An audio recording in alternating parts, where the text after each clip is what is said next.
na chion Caiga clegin in Arja Or warna done Take him sega will and seal drum As John her run But we got one chance and then it's done So be who here and speak your pain And receive the love Don't let that cunts get ya Don't surround yourself with ones that bless ya Tog sack and tog on I'll not go ni sketch ya It's great get dangin go will and seal short dead ya Underneath all the thunder and there's magic And if there's a better way to live I gotta have it Because I think all day But when I drink I'm okay Gets further away Every time I try grab it underneath all the chattering there's heaven Got a little peak one day Made me feel like I was 7 I know it exists But I can't stop getting pissed One more thing I'll be added to the list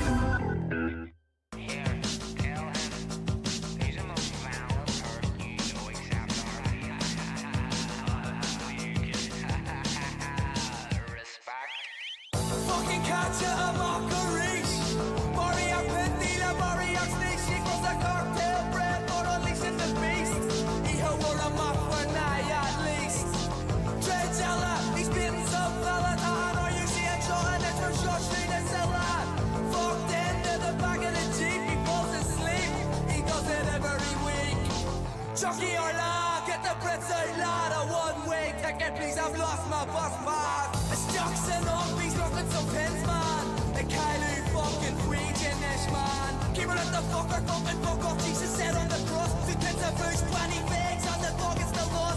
Who's next? Me, miss, son, would you like a bag? While you're shopping at your nose, I see your ankle tag. Fuck you, curfew, dislocated eye socket. Overnight cop shop with 2 rounds in his pocket. Loves his reputation, now he's nowhere being a rocket. In his dreams, 9mm loaded. I'm a hitch, double OD. Low lace, don't know what they say about me. Cause I'm a hitch, double OD. Low lace, don't know what they say about me. A dog with a job, what the fuck is that? When Harper Mickey's just sitting in the flat, sipping on his cans and smoking rollies. Cause all the best jobs are taken by the doggies. Sweaty black, yeah, crack, and my flip behind love. Beat the facts, then it says, got that note on my cash. I can niche, hit the stats, come to perfect, and I talk a goose, come to Lena, solo Miriam, so I. It's gonna be a bloodbath. It's gonna be a bloodbath. It's gonna be a bloodbath. It's gonna be a bloodbath. Throw a hook, a jab on a boot. I sneak a quick tooth, then I fire another boot. For calling me a fruit, for trying to take the loot. But Billy won't be bothering any more hoots. Nice couple of cash, do you want it in your chest, or your knees, or your head? Did you prove he has the lead? You can beg, you can plead, you can tell us what we need. You can cheat your name, But you're all the fucking same.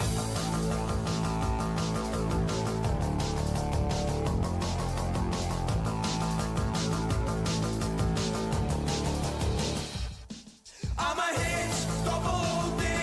Low lace, don't know what they say about me. Cause I'm a hitch, double OD. Low lace, don't know what they say about me. I'm a hitch, double OD. Low lace, don't know what they say about me. Cause I'm a hitch, double OD. Low lace, don't know what they say about me. Caught in a cracker shop. No, Mickey's got his rifle. Cho em có short fish.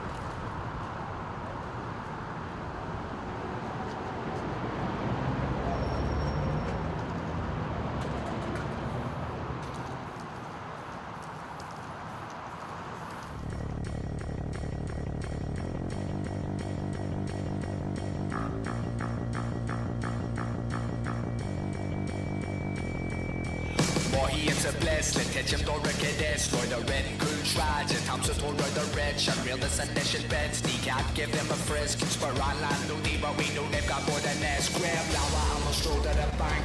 Get me Cammy's money and give her my thanks. We'll call it reparations, but I knock you wank. Try to take my money, but I came and collected it back.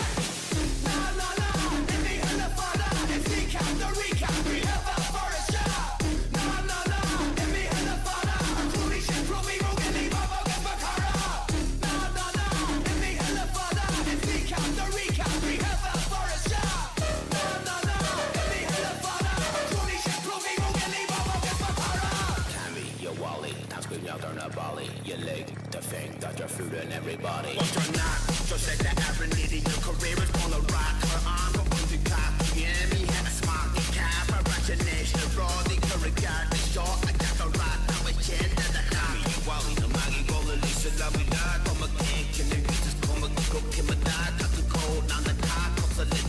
bathroom with cracker bags of fellas from the lower whack. When they see me tell a lower and a vodka, bullshit me, cause I'm here to stroke cast. While on the road, I should look a couple of nota.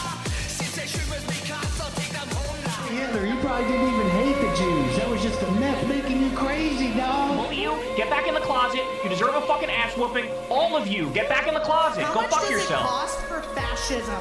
How much do the taxpayers have to pay for a fascist country? They're evil. They are actively doing evil. So treat them like the evil that they are.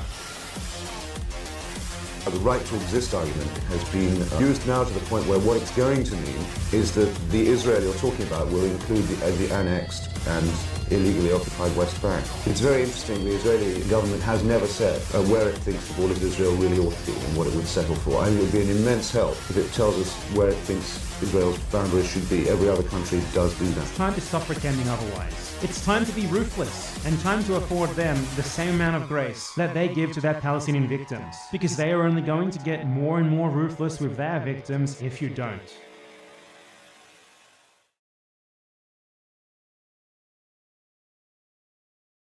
Hey, what's up? Got some bad news. So, woke up this morning to find out that my YouTube account has been banned.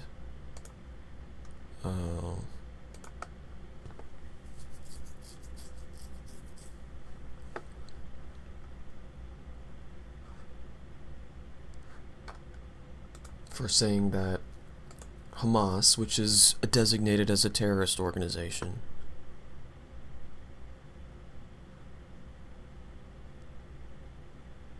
is standing up for the Palestinian people. That's more or less what I was banned for.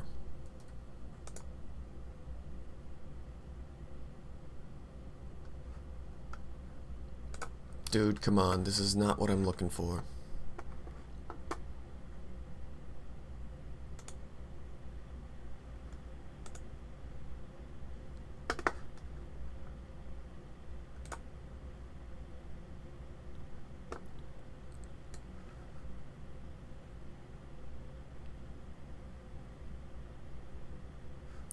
I think I took a screenshot of the actual ban.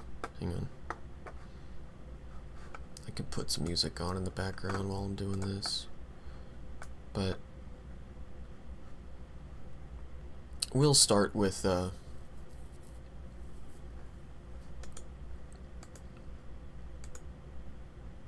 world headlines, all of that, and then go into more specific stories.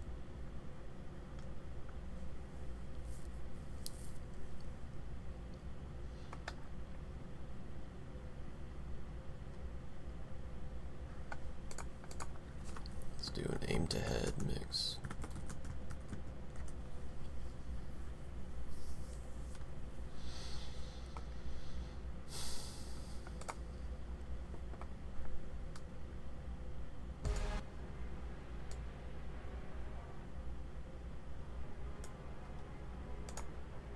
Nah, let's do something more chill.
Your channel wasn't following our policy on violent criminal organizations.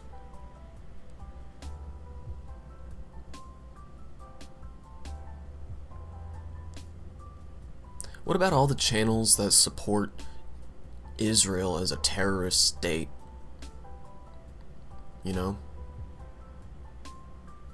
What a backwards ass world we live in. And I'll probably be hanging out at Twitch a lot more after this. 'Cause this is fucking horseshit, dude.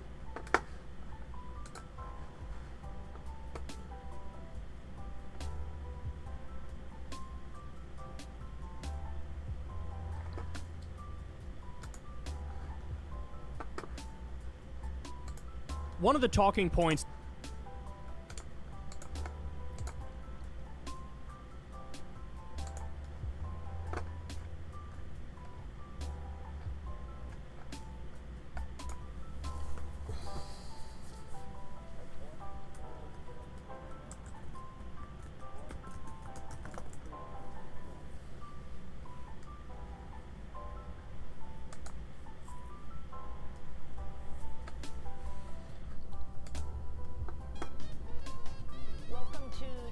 Now, democracynow.org, The War and Peace Report. I'm Amy Goodman. The Israeli military has destroyed more than 300 homes in Gaza City and killed over 100 more Palestinians over the past day, as Israel moves to fully seize the largest city in the Gaza Strip and forcibly remove its entire population.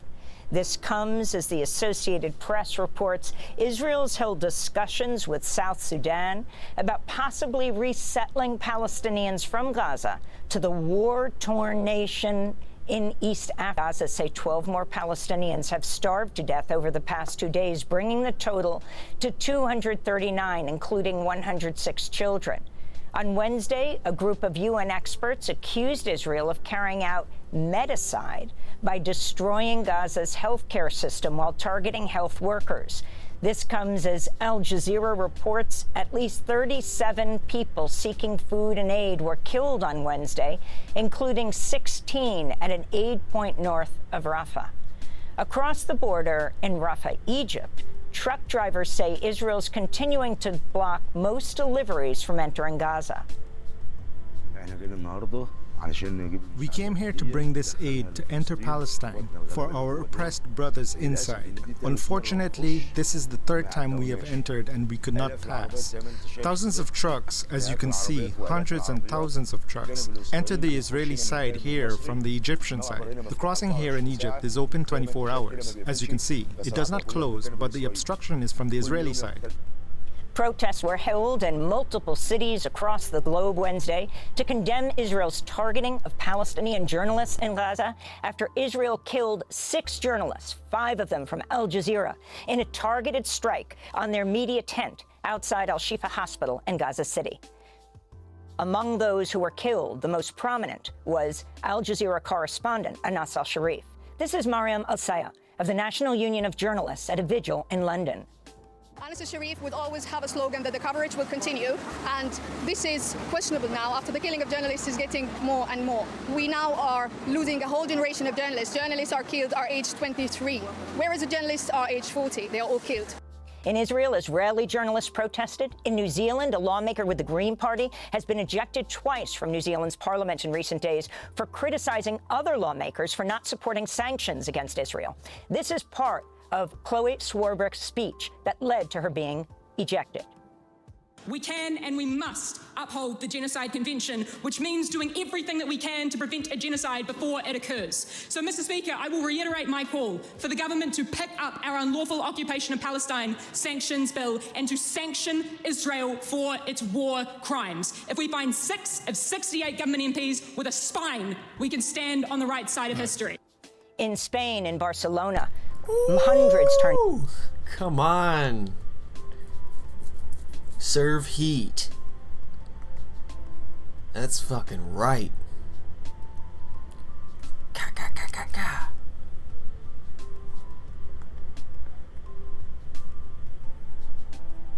Tell them what time it is. War crimes. If we find 6 of 68 government MPs with a spine, we can stand on the right side of history. In Spain, in Barcelona, Wife material. Hundreds turned out to protest Israel's killing of the journalists. Israel's far-right finance minister Bezalel Smotrich has announced plans to approve the building of more than 3,000 settlement homes in a move that would effectively cut off the West Bank from occupied East Jerusalem. Look at it. This is the reality.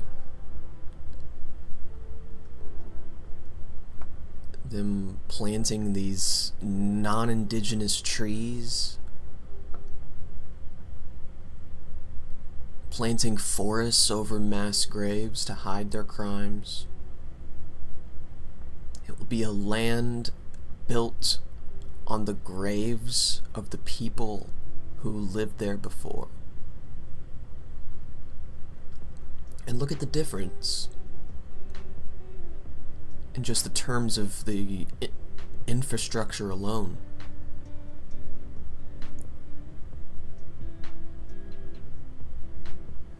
You could tell everybody's got enough water here.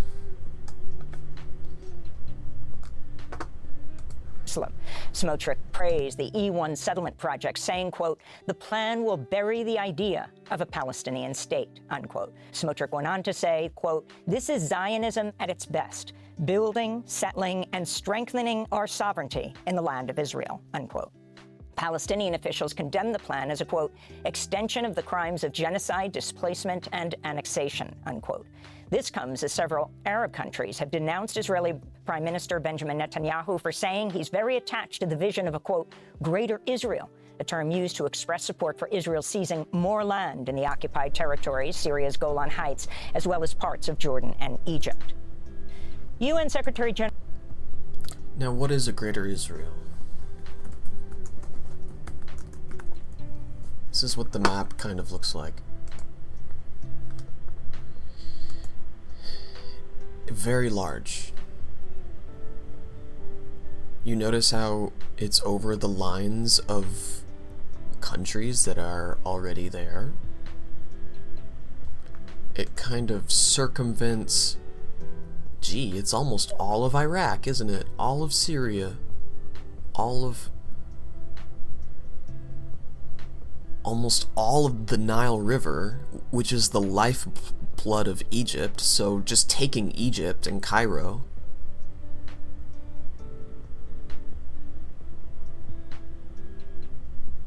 These are the Nazis of our time. I know it's hard to have that in perspective of, like, victims of the Holocaust being Jewish, but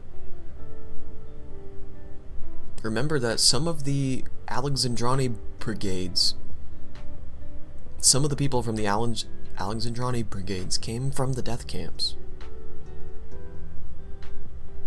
Some of the first Zionists to clear Palestinian villages were victims of genocide themselves.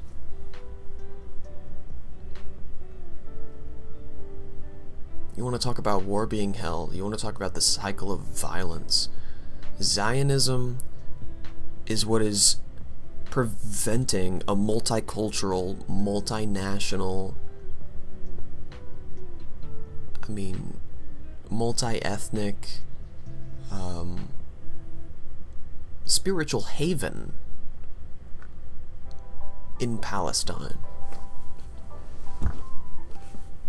Because they were welcoming to the Alexandroni brigades at first. That's the sad part. And they saw their kindness as weakness and massacred the very people that they lived alongside just to claim the Holy Land for themselves. That's what Zionism has stolen from the world and from the Palestinians. General Antonio Guterres has warned Israel... And it's about to steal more.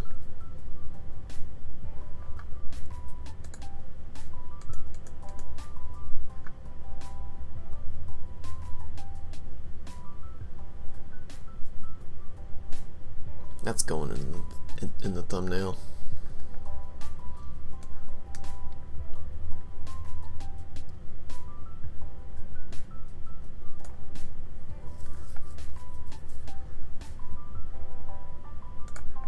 Israel may be listed in an upcoming report about sexual abuse committed by its armed forces. In a letter to Israeli officials, Guterres criticized Israel's treatment of Palestinian prisoners. He wrote, quote, cases documented by the United Nations indicate patterns of sexual violence such as genital violence, prolonged forced nudity, and repeated strip searches conducted in an abusive and degrading manner, unquote.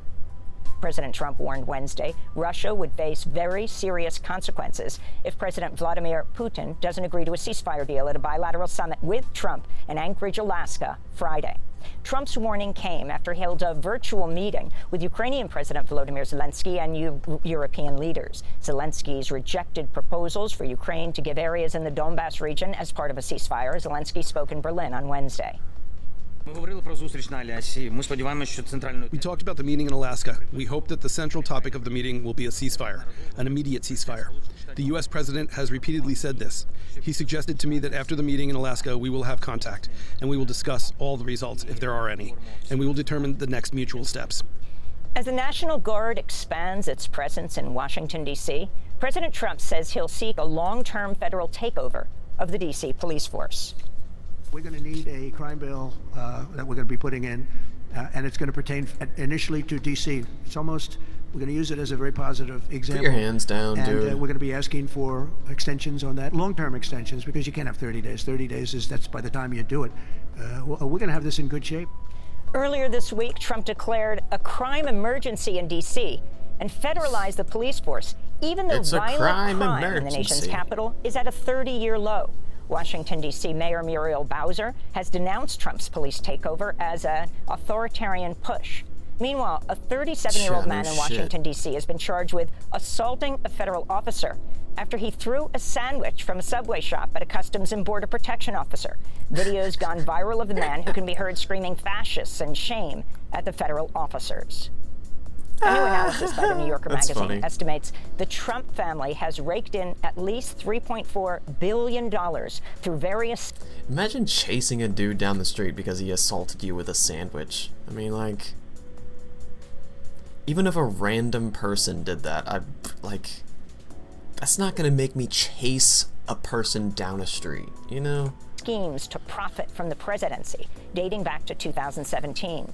2/3 of that fortune comes from the Trump's various cryptocurrency ventures. New Yorker reporter David Kirkpatrick wrote, quote, I was struck by the frantic, almost desperate pace of the Trump family's efforts, as though they're afraid to miss any opportunity, unquote.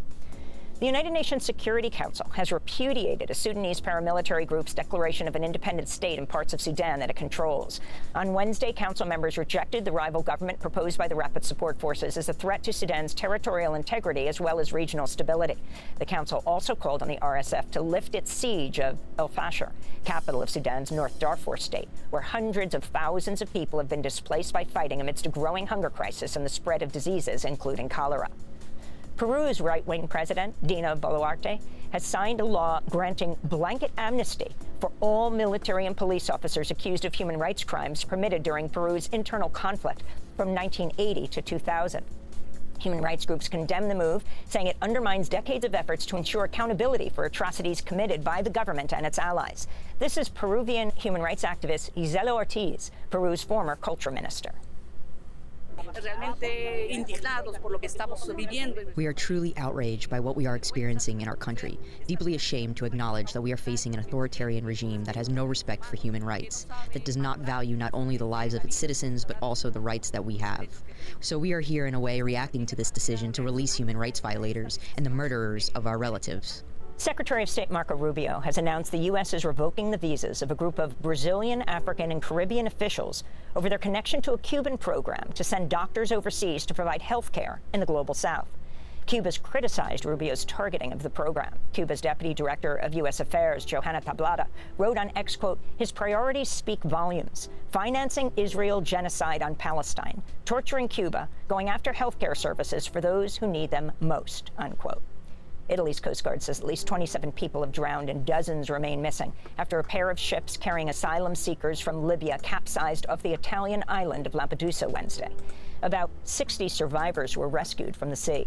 According to the Missing Migrants Project, more than 32,000 people have died since 2014 attempting to cross the Mediterranean to seek asylum in Europe, with over 700 deaths or disappearances so far this year alone.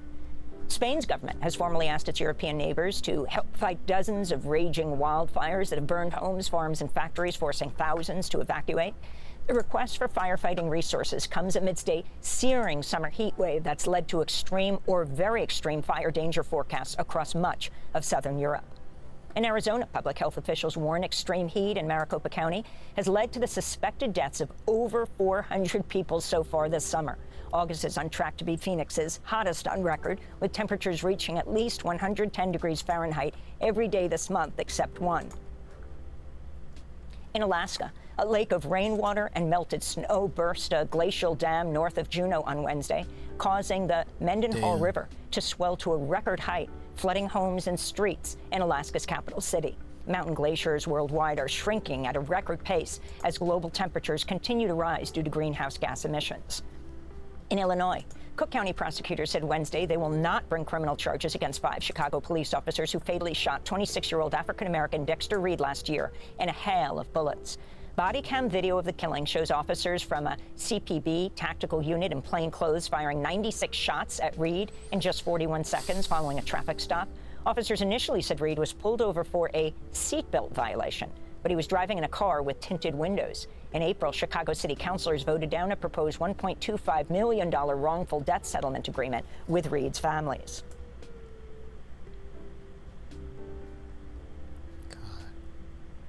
It doesn't matter how much money is paid out. They're never going to get their brother back again. They're never going to get their son back again.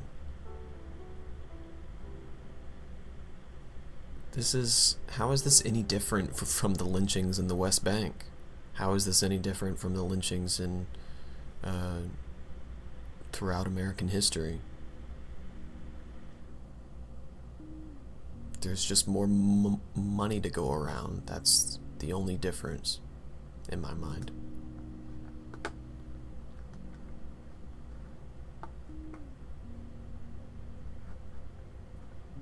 And not pressing charges, okay, then how is it not a legalized lynching?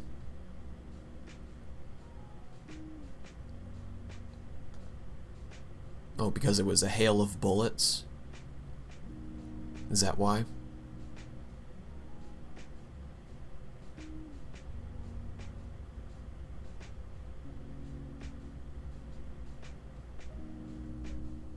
There's no millions, no number that will bring him back, you know?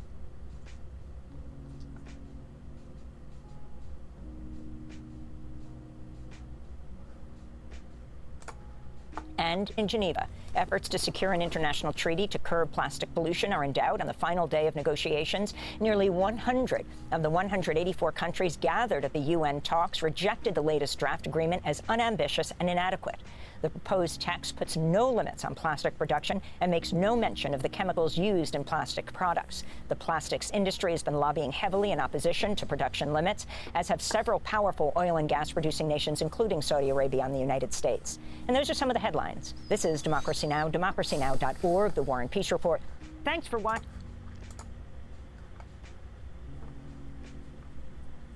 Every day, more and more, Aaron Bushnell seems less crazy.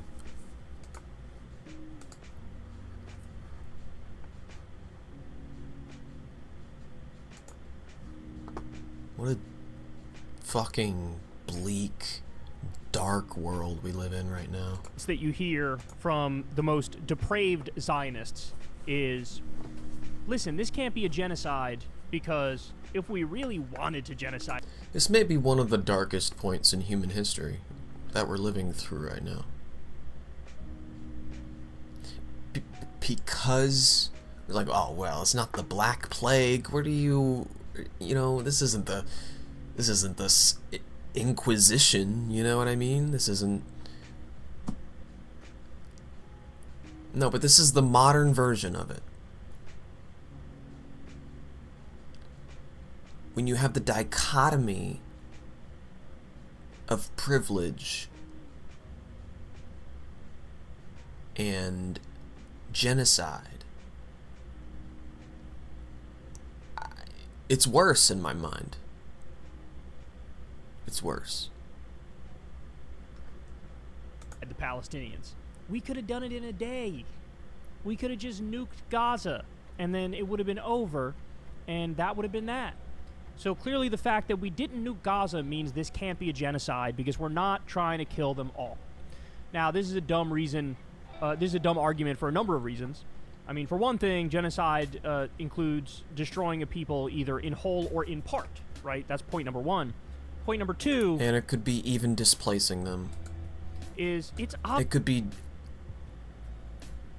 destroying any part of what brings life to a population. So that's destruction of medical facilities. That's the destruction of water. That's putting them under apartheid. That's genocide. You are genociding their prospects of flourishing. You see that? Like that is the essence of genocide. It's not your baby-brained American public school textbook definition. Get with the program. Obvious that in modern society, you have to give yourself some semblance of plausible deniability, or you really do risk the entire world turning on you and isolating you and alienating you and not trading with you, and you ruin any future you have, because now you're completely a rogue nation and people are just not going to deal with you anymore, right? And so there's this whole industry which is the plausible deniability industry, right? And this is how they can do what is effectively a 2-year genocide, but since they're sort of doing it in increments, and they play the propaganda game every step of the way, they're giving the liars and the idiots out there enough to say, like, no, this is not what we're doing, this is all defensive or whatever, right? Now, I don't think they're doing a good job at doing this propaganda, but they try the propaganda nonetheless. So, having said all that, there's an amazing article in Haaretz which gives an overview of exactly how the Israeli government is starving Palestinians in Gaza. And this shows you, how you can do a genocide, but you sort of make it look like, oh no, it's just like a mess, and there's bureaucracy and there's red tape, and like that's the problem. It's not that we're starving them, it's that we have like too many burdensome government rules and it's preventing the food from getting in there, but we're not like intentionally trying to starve them. No, that's all the cover story, right? That's all the plausible deniability that we were laying out. So let me walk you through it here. The incredible reporting in Haaretz gives an overview of all the obstacles Israel creates to the delivery of aid in Gaza. So here's the first one. Strict registration requirements. Many humanitarian organizations are denied registration or have their applications delayed, especially if any of their staff have criticized Israel or if they refuse to provide lists of Palestinian employees, which can violate their home country's laws. So, you can have all these different agencies trying to register to give aid in Gaza, and Israel goes, no, you don't meet our strict requirements, so we're just not going to allow you to give the aid. More. Rejection of dozens of aid organizations. The Israeli Welfare Ministry, especially under Minister Shikli, has rejected dozens of organizations seeking to send aid, citing new, more restrictive procedures. So that's like all the international humanitarian groups that you know of. They're still trying to send in aid, and the Israeli government is going, no. Bureaucratic delays and permit issues. Aid convoys face complex and frequently changing bureaucratic processes for approvals, which delay the movement of trucks and increase costs. So again, this is death by 1,000 cuts. They're doing it on purpose. They said, oh, yeah, you were approved to send the aid in, to deliver the aid, but that was under the old system. Now we have a new system where you have to bring it in this way, and you're not approved for that new system. And so, the aid ends up just sitting there. More. Police escort requirement and delays. Israel now demands police escorts for every aid convoy from Jordan, but police often fail to show up, causing further delays or cancellations. Again, this is death by 1,000 cuts. They're slowing the process down on purpose. That's the point. The point is to slow down the process and make it so the aid doesn't get in. Number 5, military delays in logistics at Kerem Shalom crossing. The Israeli military accelerates loading, but then delays trucks for hours at the crossing, limits loading and tying time, and sometimes sends them on dangerous routes. Number 6, limited and unpredictable crossing access. Crossings like Kerem Shalom and Be'eri are often closed on Fridays and Saturdays, and there's no simultaneous passage for aid teams and trucks. Number 7, physical barriers and checkpoints. Additional checkpoints and physical barriers block or slow convoys, often trapping trucks for hours or even days. So they add more barriers, they add more checkpoints. Number 8, restrictions on allowed goods. Israel restricts or bans certain food items. Dates, potatoes, medical supplies, generators, solar panels, and even prefab clinics, often with unclear or shifting justifications. Yeah, so they say, like, for example, we covered this early on in the genocide, but you'd have some of the aid trucks would send in tents so that Palestinians would have a roof over their head, somewhere to sleep, right? And they would say, we're not allowing in the tents because the tents could be used to make weapons. So now you got to turn the whole truck around. Even though most of the truck could have been food or medicine, they said the fact that it has the tents in it, turn around. You're not going in Gaza at all. Number 9, forcing use of vulnerable routes. The army directs convoys through dangerous, looted routes, sometimes suspected of encouraging theft to show the UN as ineffective. So we talked about that before. I think it was a Haaretz article that laid out Israel pays these jihadist gangs, and the jihadist gangs loot the food on purpose. So Israel wants them to loot the trucks, and then Israel turns around and goes, Netanyahu has admitted to this. Meanwhile, it wasn't Hamas. It was this gang paid by Israel to do exactly that. Number 10, no military escort for convoys in Gaza. Convoys aren't accompanied by military or police once inside Gaza, leaving them exposed to looting and attacks by those same groups we just discussed. Number 11, collapse of social order. Israel's attacks on Gaza police and governance have led to chaos, making it even harder to distribute aid safely. Yeah, and people are starving, so now you might actually have a storming, crowd of people to a truck the second it gets in there because they're starving.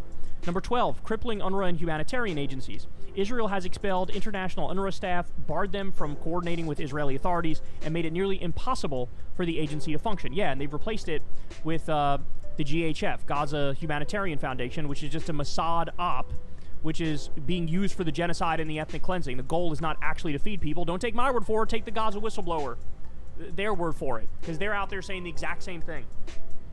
By the way, what percentage of aid that is necessary is getting in? Only 14% of the aid that's necessary is getting in.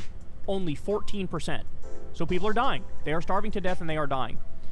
Number 13, targeting the UN Humanitarian Office. The Israeli government has taken steps against OCHA staff, including revoking the visa of the Gaza officer chief, further hampering coordination.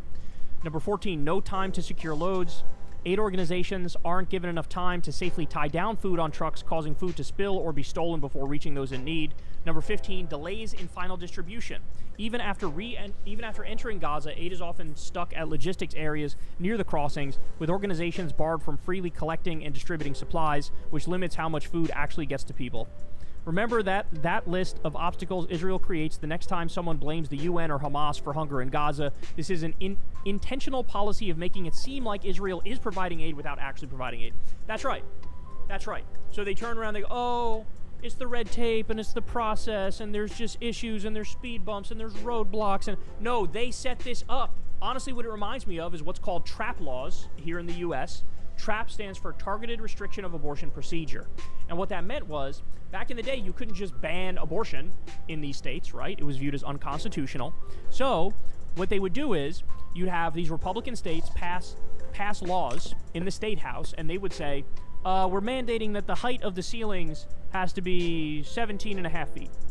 And they go in and they measure it, and they go, oh, your ceiling is only 15 feet high. By law, it has to be 17 and a half feet high. So we're shutting down your abortion clinic until you can get the ceilings to be 17 and a half feet high, which means they got to redo the whole fucking place. It takes months or years. Okay, he's just fucking rambling at this point.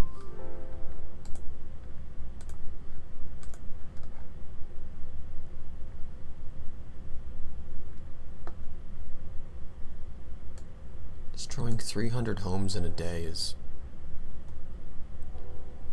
fucking crazy work.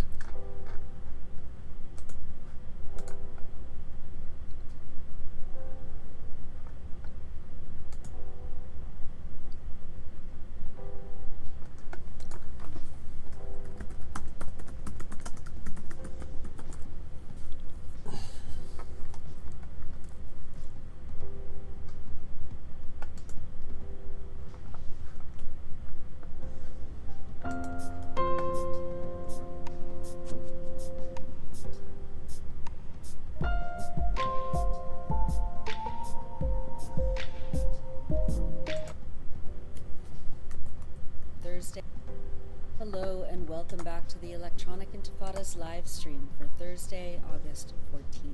Thank you for tuning in. I'm Nora Barros-Friedman with my colleagues Ali Abunima, John Elmer, and Tamara Nassar. Asa Winstanley is off this week. It's day 678 of Israel's genocide in Gaza. Coming up, we'll be joined by Diab Abu Jaja, co-founder and chair of the Hind Rajab Foundation, about identifying and pursuing Israeli personnel for their involvement in war crimes in Gaza. And Palestinian academic and writer Shahid Abu Salama, who grew up in Gaza's Jabalia refugee camp, will be with us to talk about the daily struggle genocide survivors face just to stay alive. Later on in the program, John will cover the latest news from the resistance in Gaza and Yemeni support operations. But first, let's take a look at the news. Here's a brief summary of some of the latest developments this week in Palestine. Israel has bombed and attacked areas across Gaza this week, killing at least 564 Palestinians and injuring nearly 3,100 between August 6th and August 13th, according to official records from the Ministry of Health in Gaza.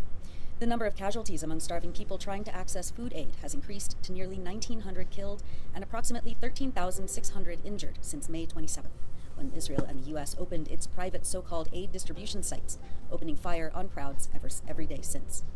On Wednesday, Israeli forces killed at least 100 Palestinians, the health ministry reported, including 61 in attacks in Gaza City, as Israel's destruction of northern Gaza intensifies. 37 starving people were killed on Wednesday while trying to obtain food aid. An airstrike in the Zaytun neighborhood of Gaza City on August 11th killed an entire family, the only survivor being a young girl named Loreen Al-Nadim, who was trapped beneath the rubble, pinned against a mattress that Loreen said was her parents' bed. The Palestinian civil defense recorded her rescue. يا عمو يلا يا عمو حتطلعي شو معلقه شو معلقه فرشه لا تجي عليها حجار تخافيش يا عمو طيب تخافيش يا عمو تخافيش انت بس ايش اسمك شطوره يا لورين شطوره انا ما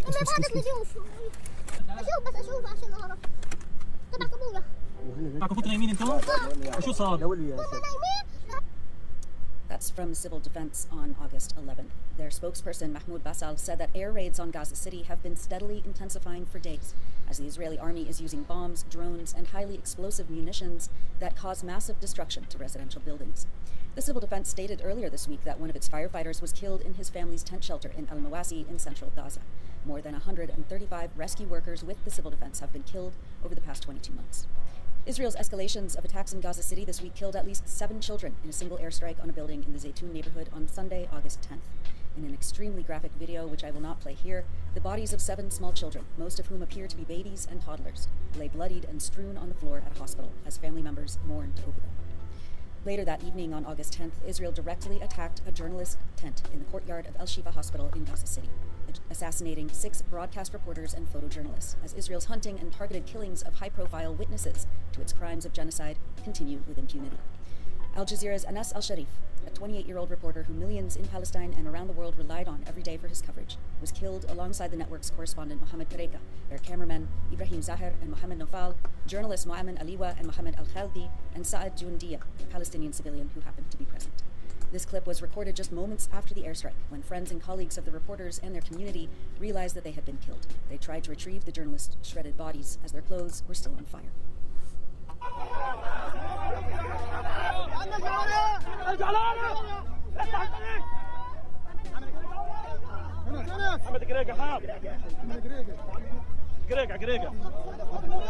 محمد محمد انا الشريف خذوا جوا خذوا جوا خذوا جوا طيب استنى شوي خذوا جوا عبر جوا يا راجل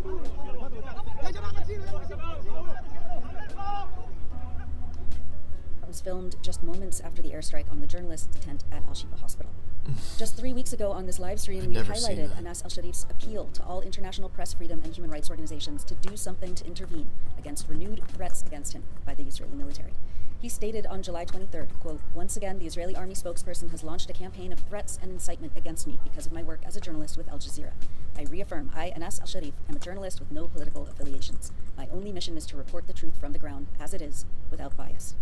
Al-Sharif's friend and fellow reporter Ibrahim Nofal, whose brother Mohammed was killed in the airstrike on August 10th, had filmed Anas Al-Sharif reacting to the video of Israeli military spokesperson Abichai Adrai, who openly threatened Al-Sharif on social media. Anas watches the video on a phone, in a tent, surrounded by his colleagues. He says, quote, "I really don't know, Ibrahim, what this guy wants from me. He wants me to stop covering the news. He wants me to stop covering the massacres that are happening. Despite that, I will continue until my last breath. Whether he threatens me or wants to bomb me, the mission will continue until the last breath, God willing. God willing, we are not afraid." هذا فكري نجما والف عجب انك تدعي اليوم انك مع وقف لبنان وتتحدث عن معاناه الله انا عارف يا طيب ايش هذا بده مني؟ هذا بده اياني اقف عن الطريق طب بعمل لك دعايه بس ما بديش اي حاجه من المجازر اللي بصير ورغم هيك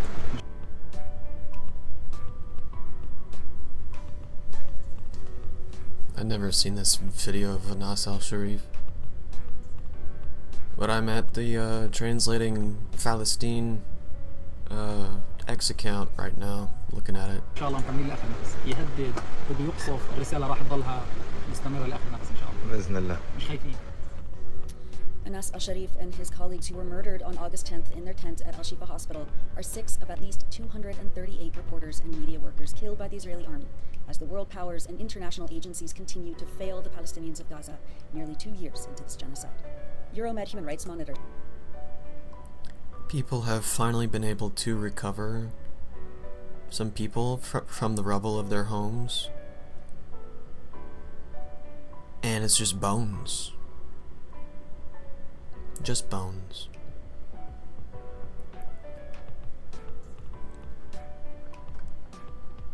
I don't know if I can show this. I'm going to anyway.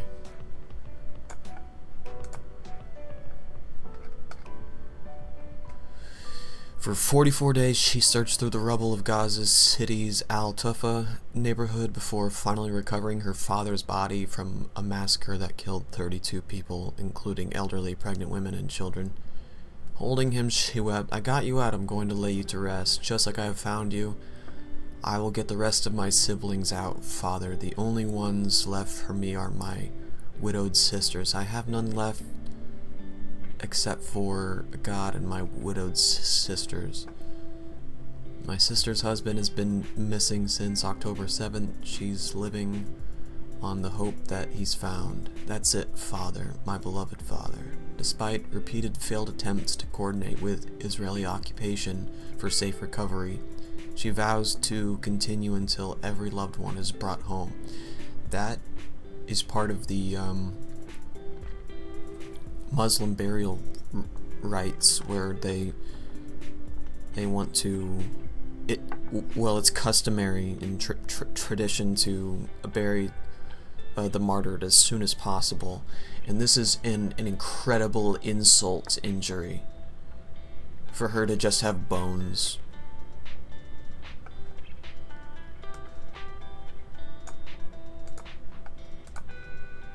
Said that Israel, quote, has turned its horrific 22-month war on the Gaza Strip into a slaughterhouse for Palestinian journalists, systematically targeting them and their workplaces in an effort to enforce a total media blackout across the enclave.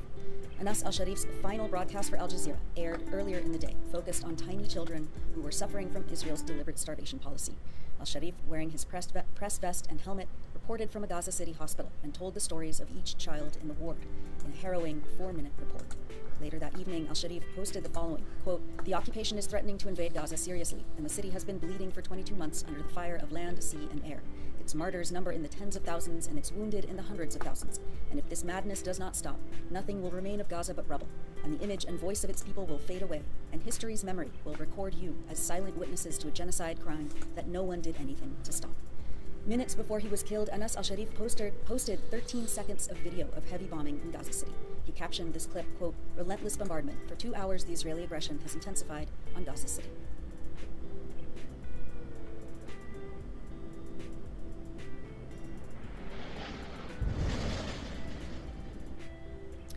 Two days earlier, on Friday, August 8th, Anas al-Sharif documented an airstrike on homes in western Gaza City while he was being hunted by the Israelis and while the Israeli government announced that they were planning to intensify their obliteration of northern Gaza. Quote, "Night and day, the Israeli raids on Gaza do not stop," he wrote, and this is one of them, just moments ago, targeting a house west of Gaza City.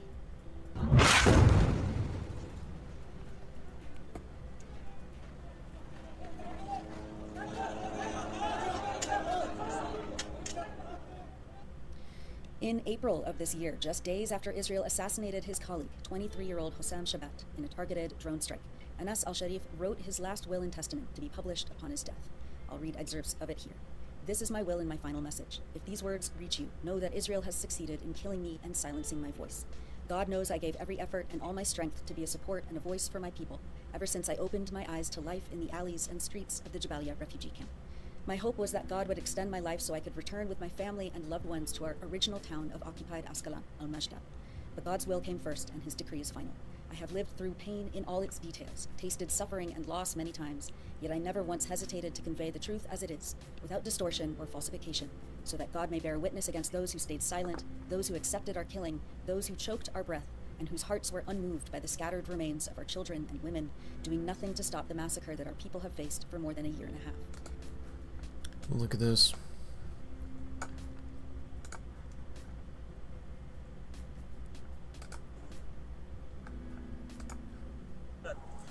A citizen from Gaza City specifically, from this specific neighborhood, the Al-Shujaya neighborhood, brought us these skulls of citizens. They were killed during the military operation in the neighborhood. This skull appears to be that of a child. Even the skull was clearly and severely deformed and had fracture marks.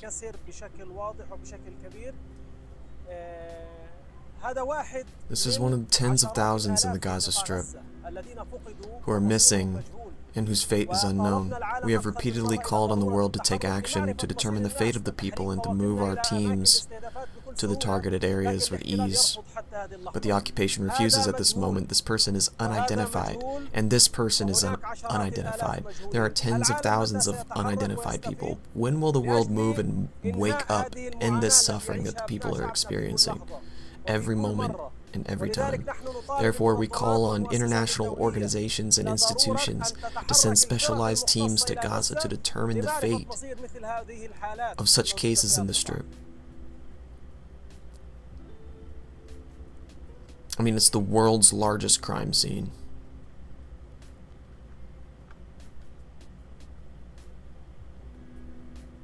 Like how Black Wall Street was a crime scene that was tampered with and swept under the rug.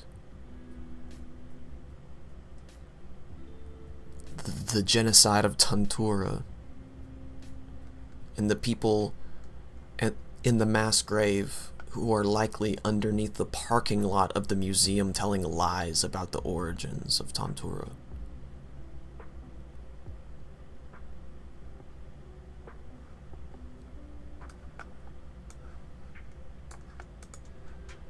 I entrust you with Palestine, the jewel in the crown of the Muslim world, the heartbeat of every free person in this world. I entrust you with its people, with its wronged and innocent children who have never had the time to dream or live in safety and peace.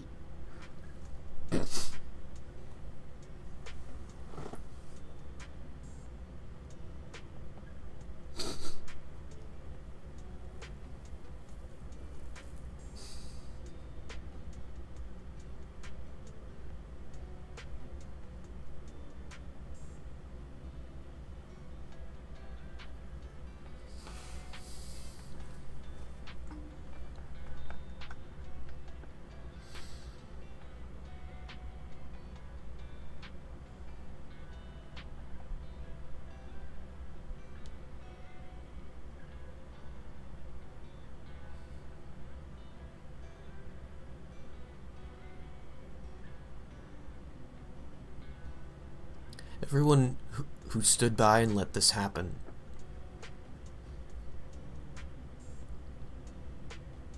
who had the power to do something to stop it, resign in shame, in disgrace.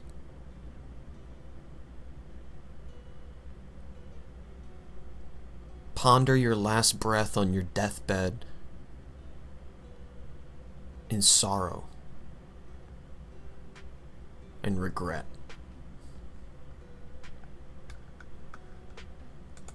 Their pure bodies were crushed under thousands of tons of Israeli bombs and missiles, torn apart and scattered across the walls. I urge you not to let chains silence you, nor borders restrain you. Be bridges toward the liberation of the land and its people, until the sun of dignity and freedom rises over our stolen homeland. I entrust you to take care of my family. I entrust you with my beloved daughter Sham, the light of my eyes, whom I never got the chance to watch grow up as I had dreamed. I entrust you with my dear son Salah, who I had wished to support and accompany through life until he grew strong enough to carry my burden and continue the mission. I entrust you with my beloved mother, whose blessed prayers brought me to where I am, whose supplications were my fortress and whose light guided my path. I also entrust you with my lifelong companion, my beloved wife, Salah Bayan, from whom the war separated me for many long days and months. Yet she remained faithful to our bond, steadfast as the trunk of an olive tree that does not bend, patient, trusting in God, and carrying the responsibility in my absence with all her strength and faith. I urge you to stand by them, to be their support after God Almighty. If I die steadfast upon my principles. Do not forget Gaza, and do not forget me in your sincere prayers for forgiveness and acceptance. Anas Jamal al-Sharif. Condolences and messages of grief and love poured in from Anas al-Sharif's colleagues, from friends, and from people across Gaza and around the world. Reporter Ahmed al-Najjar in Khan Yunis told Al Jazeera on Tuesday that the targeted airstrike on the agency's staff was the most devastating loss Gaza's journalist community has faced. Journalist Salah al-Jafarawi mourned Anas al-Sharif and posted this video of their reunion during the so-called ceasefire in January of this year.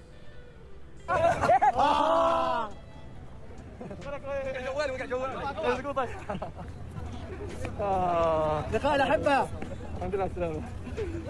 حبيبي لا والله لا والله.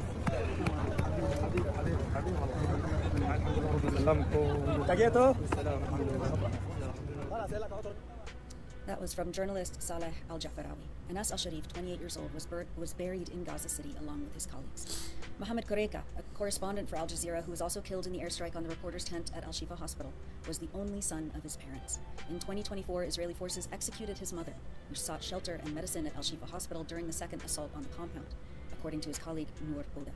Mohammed was killed a few steps away from the crime scene of his mom's murder, Oda said. Koreka was described by his wife as extremely devoted to his mother, to his children, and to her. Quote, "We were unnaturally close," she said. "He spent his time between his work and his home. He dedicated his life to his wife and children." Mohammed and Anas had a very strong relationship, but we never expected them to meet the same end. Meanwhile, as Israel slaughters professional eyewitnesses to its crimes, Western and regional states continue to send lethal airdropped parcels of food aid instead of forcing Israel to open the crossings to the 22,000 aid trucks that remain blocked. On Saturday, August 9th, an airdropped box fell on a child in central Gaza, killing him instantly. The day before, on August 8th, an aid parcel landed on top of people and severely injured 19-year-old Karam al-Kahmoud as he was trying to obtain water for his disabled father.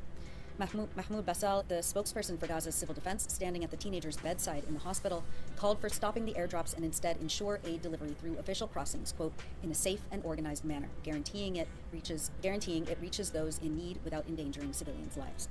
This is what we've been warning about since the Israeli occupation agreed to the Arab country's airdrops to Gaza, Basal stated. The Gaza government media office stated on August 9th that at least 23 Palestinians have been killed and 124 wounded from these airdrops since the beginning of the genocide. Euromed Human Rights Monitor released statistics on the exact amount of aid that has been dropped so far. From July 26th to August 11th, only 1,218 aid packages were dropped onto Gaza, the human rights group stated. Quote, "Gaza's actual need is around 600 trucks of aid every single day to stop famine and begin recovery. Over 17 days, that equals to 10,200 trucks. Since one truckload equals 30 airdropped packages, Gaza requires about 18,000 packages each day. The 1,218 packages dropped in that period equal just 40.6 truckloads in total, or an average of only 2.4 trucks per day, a mere 0.4% of what is actually needed. At this rate, it would take 250 days of airdrops to deliver the same amount of aid Gaza requires in a single day," Euromed said. However, Denmark, in coordination with the United Arab Emirates and Jordan, announced that it would start participating in lethal airdrops, joining the UK, Canada, France, and Spain, among other countries who have decided to turn to public relations management instead of physically stopping Israel's genocide, starvation, and siege on Gaza.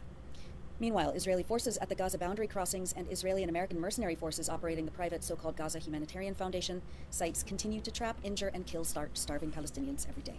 Doctors Without Borders released a report this week titled, "This is not aid, this is orchestrated killing," which draws on medical data, patient testimonies, and first-hand medical witnessing, quote, "to demonstrate that what has been branded as aid distribution is in fact a system of institutionalized starvation and dehumanization."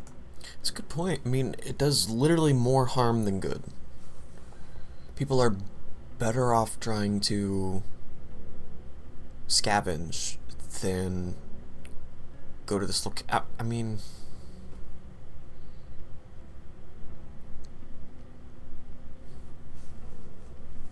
it's lining everybody up so they can shoot you easier. Joining similar calls by Palestinian civil society and United Nations agencies, the human rights group called for the immediate dissolution of the GHF distribution mechanism and urged states and private donors to refrain from funding what is essentially a death trap. And Israeli forces continue to target starving Palestinians at crossings in northern Gaza who try to obtain limited amount of food aid and those who are working to protect the aid from armed Israel-backed gangs. Euromed Monitor's Maha Husseini reported on Wednesday that an Israeli airstrike targeted a group of security personnel, killing 12 and injuring dozens more. Husseini said that, quote, for weeks, aid has been looted by armed gangs operating under the protection of Israeli forces. Gangs are allowed to access areas where regular citizens are barred. Security personnel were deployed today, Wednesday, to protect aid and ensure it reached UN and international organizations' warehouses. They have now been targeted again, she said. The Palestinian Ministry of Health in Gaza reported on Wednesday that it recorded 8 deaths due to starvation in a 24-hour period, including 3 children. This brings the total number of victims of Israel's starvation to 235, including 106 children. Reporter Moaz Abu Taha interviewed Dr. Ahmed Al-Farah at Nasser Medical Complex this week, who talked about his 2-year-old patient, Sham Koide, who weighs just 4 kilograms, less than 9 pounds. Sham's mother shows photos of her baby before she was forcibly starved by Israel. أنا خايفة أفقد بنتي، خايفة على حياتها. هاي بنتي شام قبل ما تسوء حالتها ويصير عندها سوء تغذية حاد. هاي الصورة، الفرق بين الصورة هاي والصورة هاي. Sham is 2 years old. Now she's in the hospital. Her weight is just 4 kilograms. Her weight should be 12 kilograms. She lost nearly 8 kilograms from her actual weight. She's complaining from severe acute malnutrition. As we can see, she just have the skin over the bone. The muscles are lost. The fat tissue is lost. She's dehydrated. She has sunken eyes. She's apathic. She's irritable. She's anxious. She has severe distended abdomen. She has hepatomegaly. She has signs of rickets due to vitamin D deficiency, rachitic rosary, still open anterior fontanelle, irritability, wide broadening of the lower limbs and the upper limbs. So she needs to evacuate it outside as soon as possible to be diagnosed. That was Dr. Ahmed Al-Farah at the Nasser Medical Complex in Khan Yunis. Mohammed Zakut, Gaza's director of general hospitals, told Al Jazeera Arabic that, quote, these cases will soon be in the thousands if nothing changes. Children are among the weakest and most vulnerable to malnutrition. We have no treatments to save them, not even intravenous feeding, which is used in emergency cases like those we are seeing now. We've published many features on the electronic intifada in the last week, but we wanted to highlight the story of the last date in Gaza by Asim Al-Nabi, writing from Gaza City. Asim told us parts of this story on our July 17th livestream, but here he expands on what he said in his beautiful poetic writing. Quote, it's just a date, a single 4-centimeter piece of dried fruit. But here in Gaza, where nothing comes easily and everything holds meaning, even a date becomes a symbol of endurance, sacrifice, and love. I kept this date for 6 months. I'd found it and saved it for what I imagined would be the darkest days, the days when food would disappear from the shelves, when starvation would wrap itself around our lives, when sharing even a crumb would become an act of resistance. Those days are now. No one in my family wanted to eat the last date and deny someone else its sweetness. That's who we are in Gaza, not just survivors, but givers. We give even what little we have left, not because we are saints, but because love and dignity are all we can hold on to when everything else has been taken from us. War can reveal the worst in people. Here in Gaza, it also brings out the best. Our streets are filled with pain and rubble, but also with kindness. Small gestures like passing along a date speak volumes about who we are. Some may say it's just a date, but I see in it the whole of Gaza's story. Deprivation and generosity, despair and defiance, the tight knots of family, and the unwillingness to surrender to cruelty. This date, saved and shared, is a tiny act of rebellion in the face of a system trying to strip us of everything, even the right to nourish our children. In Gaza, we have redefined wealth. Wealth is not what you hoard, but what you give away, and is measured in the strength of the bonds that hold families and neighbors together. In a world that tries to reduce us to statistics, we have become storytellers. A single date carries the story of a family's love, a child's survival, a father's absence, and a people's refusal to stop being human.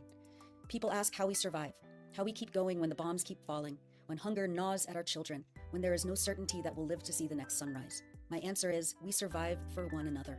We survive because in Gaza, no one wants to eat the last date.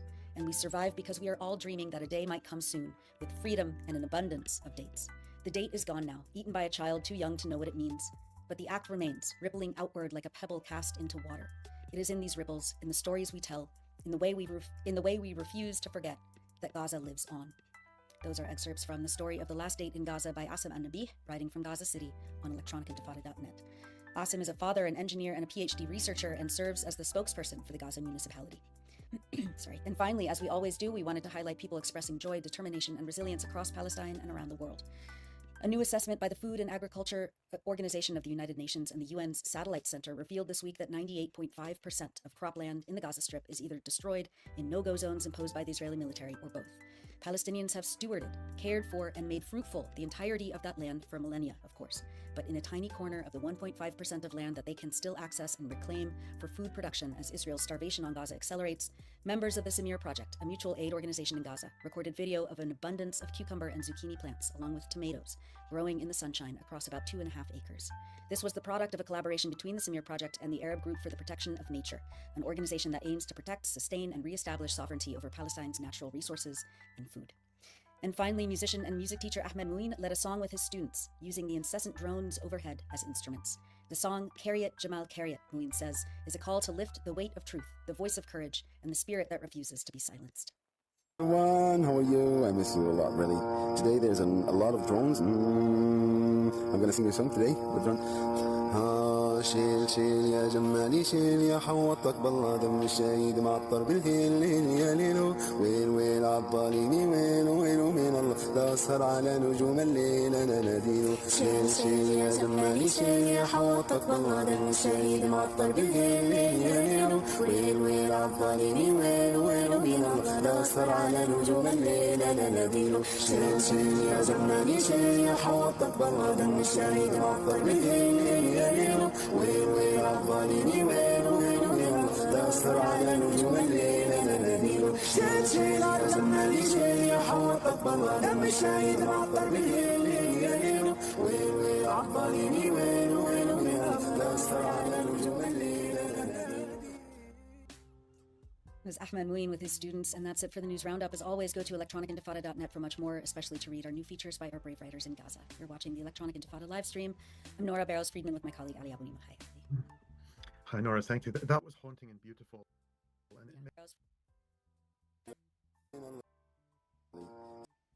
and music teacher Ahmed Mouin led a song with his students, using the incessant drones overhead as instruments.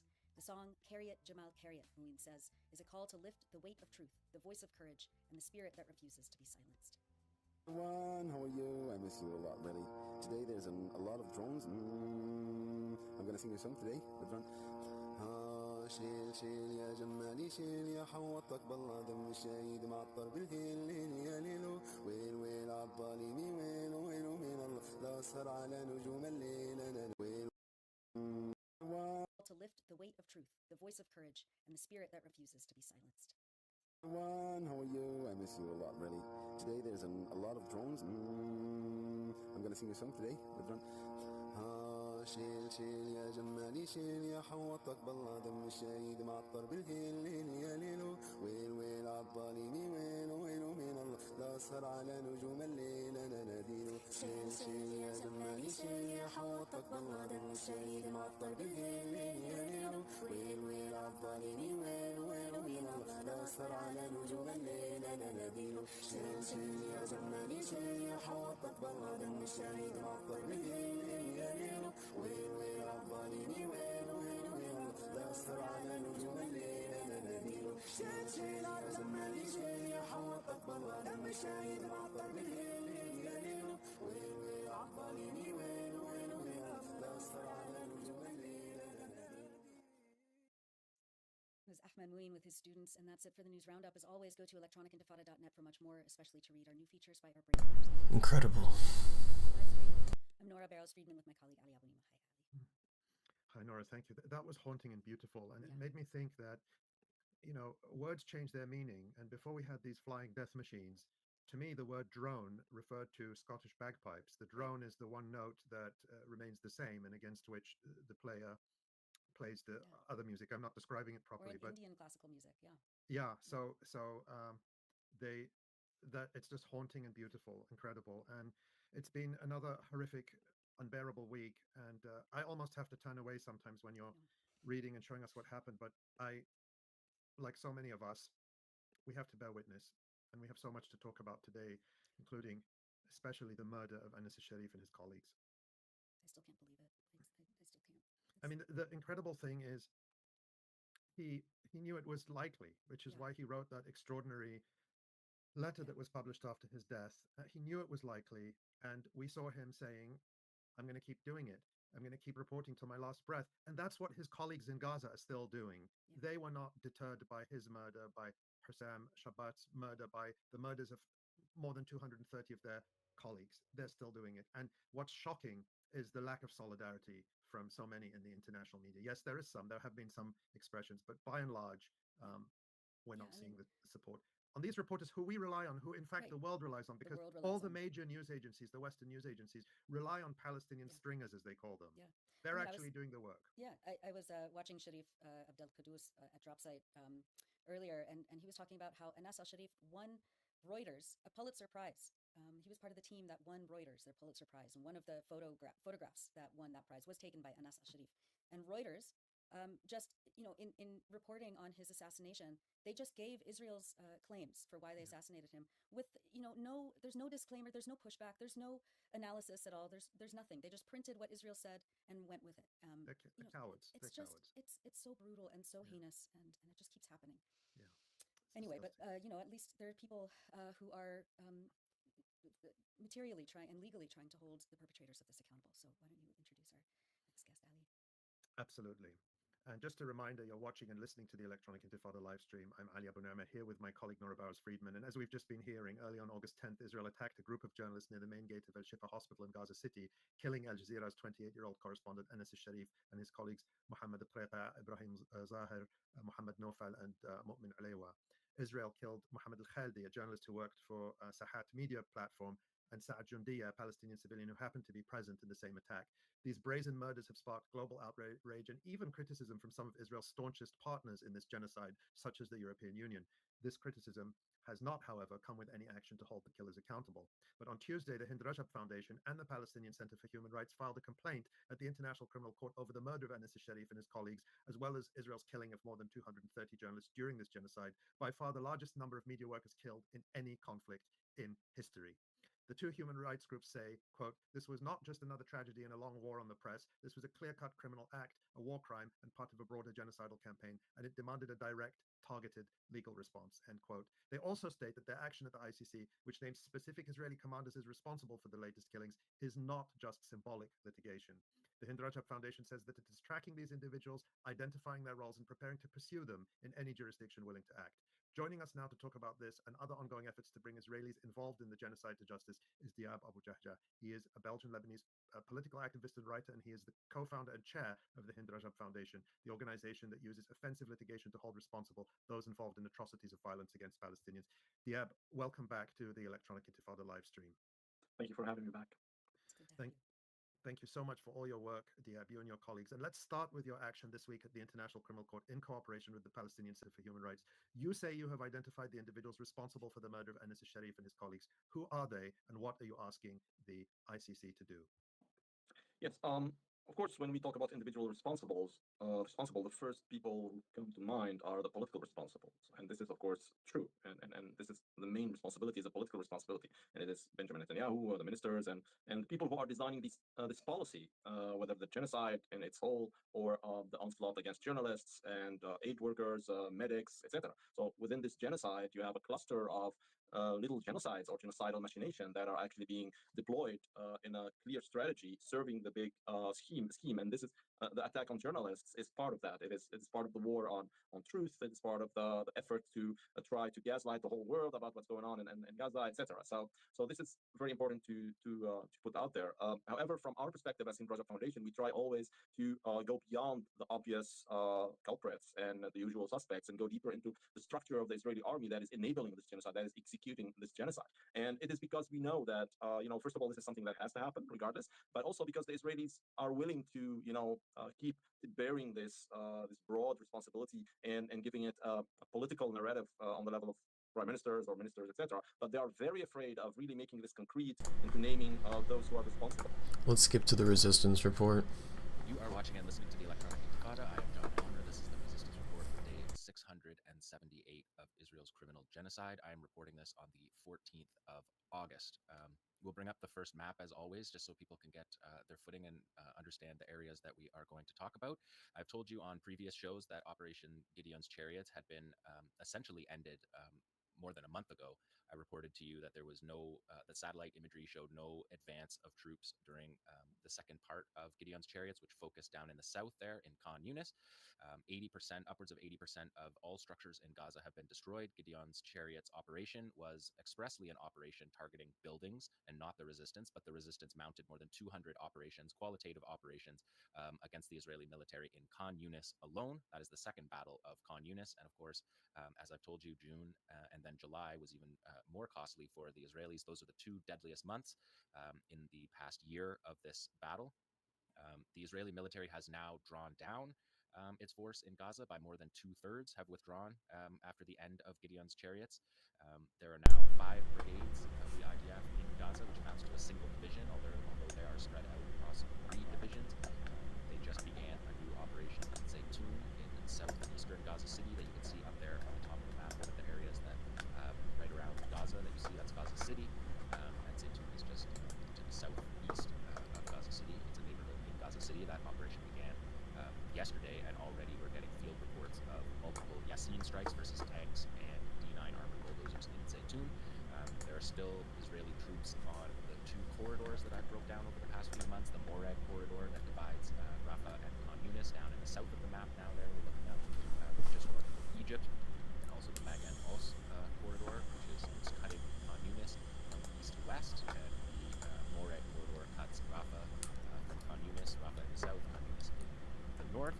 The major troop withdrawals this week have been from the eastern edge of Gaza City, where destructive operations were carried out over the past weeks in Tufa and Shajaiya in particular.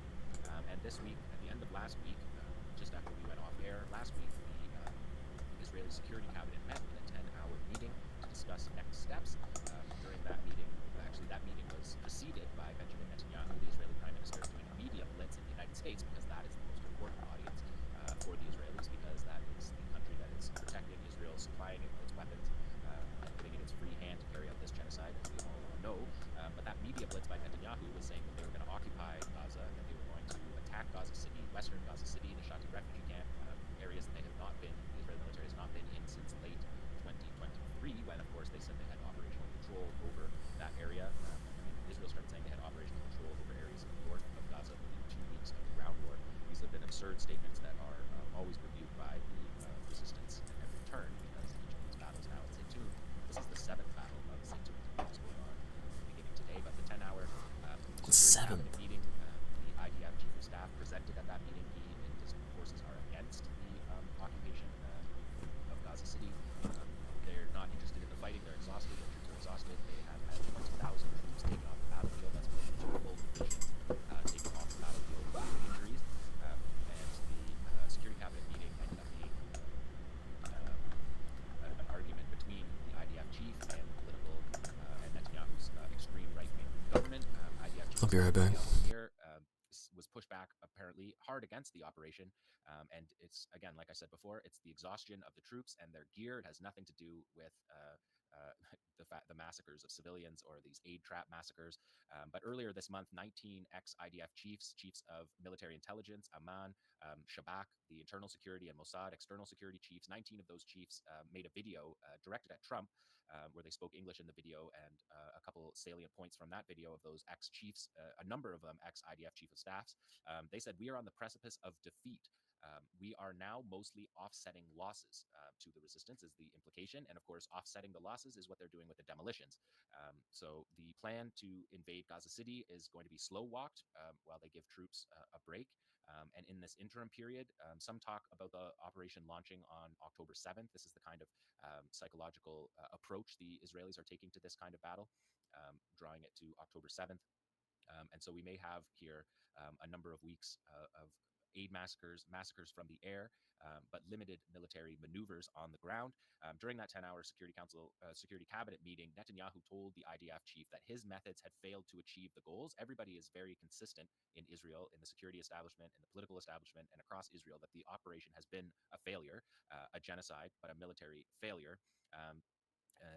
Senior IDF officials sharply criticized the Security Cabinet meeting to Channel 13, saying that the military is sinking into the sands of Gaza, something that the Qassam brigades and the resistance has promised since the first day of this operation. But there was an article in Yedioth Ahronot this week that caught my attention that had the main source of it was Michael Milstein, who is the former head of Israeli military intelligence and the Palestine File. And that article in Yedioth Ahronot said, nearly 2 years after Israel launched a war aimed at dismantling Hamas following the October 7th attacks, the movement remains the dominant force in Gaza. Despite the devastation of infrastructure, the assassination of top leaders, and a crippling blockade, Hamas continues to govern, fight, and even pay salaries. The endurance, that Yedioth Ahronot said, is not a coincidence. It's the result of an organization that has embedded itself deeply within the fabric of Gaza society, adapted militarily, and evolved its financial tactics to survive one of the most intense conflicts in the region's modern history, and one of the most brutal live stream genocides that any of us have witnessed in our lifetimes, for sure. That's my point. That was not in the Yedioth Ahronot article, but that is just to give you a sense of where we are right now. Major drawdown by the Israeli military in Gaza, which will not affect the number of massacres because those are done through airstrikes and artillery that Nora reported on so well at the beginning of this show. That won't change, nor will the massacre at aid sites change, which are, as Nora pointed out, more than 35 a day. But in terms of resistance and face-to-face combat between the Israeli military and the Palestinian resistance, I think we're going to see a period here of a slight lull in comparison to the 200 operations in Khan Yunis alone in less than 2 months, and dozens, if not hundreds, of operations in North Gaza during that period as well. Let's take a look at map number 2, because I showed you this map last week. These are the genocide maps. These maps can be sent right to The Hague, and for anyone making files on this genocide, this map was updated this week. This is the United Nations Food and Agriculture Association map, and you can see damaged. It's showing you damaged and damaged crop sites, areas to grow agriculture that have been intentionally destroyed by the Israelis during this battle. This map is a little bit clearer than the one I showed last week. They published follow-up details to that this week, so I'm going to dig into that a little bit to show you just another way that Israel has been destroying the sustainability in Gaza that has been built over the last 2 decades of an intense military siege and blockade on Gaza, and Gaza making itself self-sufficient in many of these agricultural areas. And that's what you're seeing on this map. I'm going to show you the 2 next slides, show you the exact breakdown. It's really remarkable. Total damage to cropland as of the end of July in hectares. Northern Gaza, 93.7% of North Gaza has been destroyed. North Gaza was a major hub of agricultural activity, particularly Beit Hanun and Beit Lahia, but all across the eastern areas of northern Gaza were heavily relied on agricultural areas. The Gaza governorate itself, 91% destroyed. Deir al-Balah in the middle camps area, also an agricultural area, more than 85% of it has been destroyed. Khan Yunis in the south, again, wide spread out governorate Khan Yunis is, and its major agricultural areas, 81.3% wiped out. Rafah, it's also in the south, agricultural areas have been destroyed by 80%, and it's only not more in Rafah right now because it's under Israeli control, and surely before they withdraw from there, they'll destroy the agricultural land, which is something they have done in every war of the past 2 decades, destroyed the crops as they were leaving. We've watched this all throughout the war, the way Israel has destroyed greenhouses as a goal of their operations. And this next slide will show you that zero, you can see that whole areas, North Gaza has zero accessible crop space that has not been damaged. Zero accessible crop space in north of Gaza, in the north, with Beit Hanun being an agricultural village town. They have zero. Zero in Rafah is accessible, and zero is also accessible that has not been destroyed. The key messages from the United Nations Food and Agricultural Organization, 8.6%, less than 9% of cropland in the Gaza Strip is still accessible, but only 1.5% of that is accessible and not damaged. Another 12% of cropland is not damaged, but is currently not accessible. So you're talking about a maximum amount of 12% throughout the Gaza Strip. 86% of the total cropland damage as of the end of July. So this is a tally that gets worse every day. Nora reported on an excellent program that shows you what could be done with this land and what people in Gaza do with this agricultural land to allow themselves to be self-sufficient. And that's part of the heartbreak of seeing these aid massacres, is that the Palestinian people are self-sufficient people that have been, through the genocide, forced to go and risk their lives to pick up aid, which was previously distributed by the United Nations in dignified ways that allowed all people who needed aid to get it, and not just a race against the Gaza Humanitarian Foundation. Let's look at the next slide here, because there's a couple slides that I saw this week that I thought I would bring to people's attentions, because we've talked about these aid massacres on every single show. Every single day in the news, you're getting 35 plus people killed, hundreds wounded, because they're just spraying ammunition. But we haven't really shown the mechanism for how that works. And if you're looking at this map here, if you look down on the left side of the map in Rafah there, all the gray area is the evacuation zone. So all of Rafah is under evacuation orders. You can see on the coast, up at the coastline, there's a distribution site number 1, and you can see beside it distribution site number 2, and distribution site number 3 is on the Morag corridor in Rafah, on the border with Khan Yunis. But you can see that the sites, all 3 of those sites, are in the shoot to kill zones. They're in the no-go evacuation zones that are free fire zones for the Israelis. Those red dots there are showing you where the checkpoint is that the Israelis ask people to come to gather at. It's the mustering point. And you can see that all 3 of those mustering points are also in the shoot to kill zone. So Palestinians are being asked to walk for kilometers through the shoot to kill zone, and Israelis can spray them with ammunition. And as we've seen from the whistleblowers, artillery shells, mortar rounds being fired to use as crowd control, to use as direction for the thousands of people that are coming to try to get the aid. And the aid only goes to the strongest people, because you have to traverse that multi-kilometer area. You have to survive the mass shootings. And then you have to get all the way back through the closed zone to get back to your family in the Mawasi camp, which is what you see along the border with the Mediterranean Sea. The white area in this map at the top of the map is the Mediterranean Sea. So that's Mawasi on the sand dunes there. That's the middle camps area where you see under evacuation order. It's the evacuation order is between Dar al-Bala and the south, and between the middle camps and the north in Gaza. But you can see the other site up in the north there is also, it's below the Netzarim corridor. It's across from a closed military zone. It cannot be accessed from Gaza City. It has to be accessed from the middle camp. So there's none of these sites truly in the north. And I just wanted to show you how that mechanism works and why we have 1,900 people killed since this GHF death trap system was set up. 13,600 wounded in these aid distribution sites. These are just appalling crimes on every level. And the fact that the world is participating in this and doing these airdrops to back this program up is a deep shame, and justice needs to be served on those. Let's look at the next slide, because you can see the actual satellite imagery of the distance that people have to walk. You can see the red area. The red area marks the shoot to kill zones, and the above that red area, you can see those dots are tents. Those are thousands, tens of thousands of makeshift tents that people are living in along the coast in Mawasi on sand dunes with no infrastructure.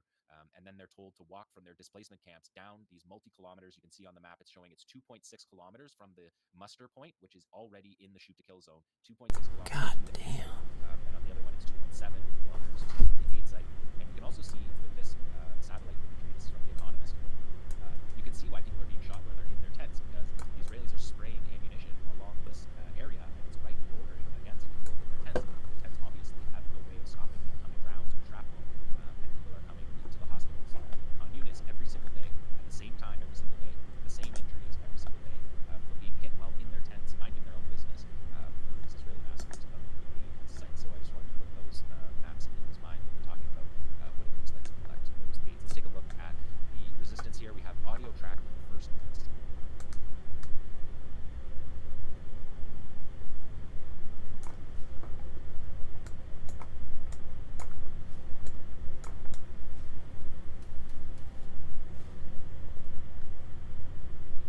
I wanted to leave that audio track in there just so you could see what is going on when these fighters in the artillery unit here, the rocket unit, are setting up their rocket launches. This is Sarai al-Quds. This is an operation for this week, and this is the kind of operations we're going to see for the next few weeks. I'm predicting, because the Israelis just aren't in areas to fight. They have withdrawn into defensive positions in all of their spots, and so that's when, I mean, these artillery and rocket units are constantly working, but these are the kind of operations that we're going to see in the coming days. This was a launch at the Gaza envelope by Sarai al-Quds Islamic Jihad, launching Quds 3 Qassam rockets that you can see there. The artilleryman in this operation, he says, "Oh, cowardly Zionists, we are in the rocket units, have shelled you before the operation you called Gideon's Chariots, and we shelled you during the operation you called Gideon's Chariots, in the heart of the infiltration axes, and now we are shelling you after the end of Operation Gideon's Chariots." And so these fighters telling you they're still on the battlefield before, during, and after this military operation. It doesn't change the way that these rocket and artillery units operate. You're going to get a chance to see the rocket launch controller in this one, and you're going to see Sarai al-Quds has their 2 famous rocket commanders and overall commanders, Baha Abu al-Atta and his brother Muhammad, who were killed in the 2019 and 2021 wars. This is where the fighter is saying that you're cowards. He's saying this to the camera. right now that we've targeted you. But if you watch the controller here, you can see there are two faces of the brothers on the controller, and that is those two were assassinated. And like all weapons that the Palestinians used, there's a link to a martyr on them, and there is on these rocket operations as well. Just a note on these operations: these videos were this week. The video was published this week, and the Israelis responded in their military communique that that 2 rockets were fired at southern Israel in the Gaza envelope. Unsuccessful interception attempts were made, so they failed. Iron Dome failed to hit these to knock down these rockets. These successfully landed in the Gaza envelope, continuing to target the Gaza envelope 678 days into the war. And then Israel bragged that an Israeli fighter jet bombed they call it Hamas. They call everybody Hamas. Bombed a Hamas rocket launching position in the Shujaiya neighborhood that was firing rockets. The next day, they fired 2 missiles at the launch tripod a day after everyone was gone from the scene of this operation. So just gives you an idea that Israel is still unable to knock these down, and the significance there of the 2 brothers that you can see on the launch controller, the link to the struggle that has been happening and we have seen all through this battle. So that is, and then the next one, we have another rocket operation here. This is showing you rockets getting set up to be launched. This is an attack on Nahal Oz. Nahal Oz was the key Israeli military base that was overrun on October the 7th, overrun in minutes, that collapsed the Gaza division on October 7th. And you can see the launch of those 2 rockets as well. The Israelis didn't talk about failed interceptions on this one. They pretended these didn't exist. They did not say they knocked them down, but this was also this week as well. And you can see there, maybe go to the next slide. You can see it even better on the next slide. There you see it on their rocket. It says 2025 made in Palestine.